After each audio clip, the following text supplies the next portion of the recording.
to properly dry it up. Okay, that is it.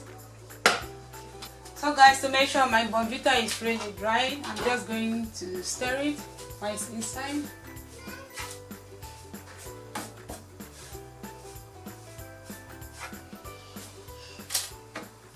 Yeah, it is dried now.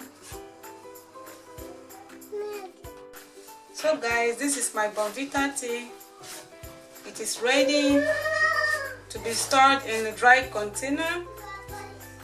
Okay, so but before I do that, I'm going to wait until the bornvita is cold before storing it inside my container. So this is how I make my bornvita.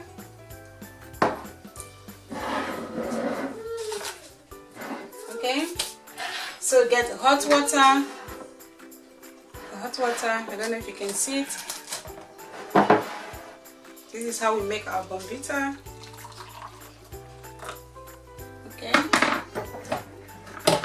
you see my hot water is so hot, so I'm going to mix with cold water.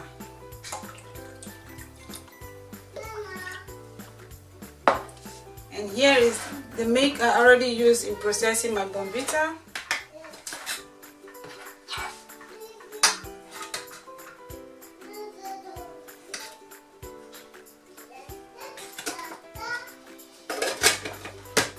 And then let me just add some.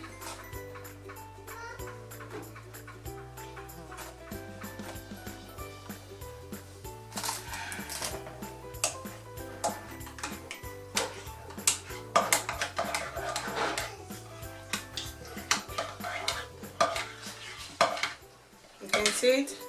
Okay, at this point you can also add sugar. If you have sugar, you can add sweetener if you prefer to add sweetener, but I'm adding honey to my bornvita tea because I really love honey.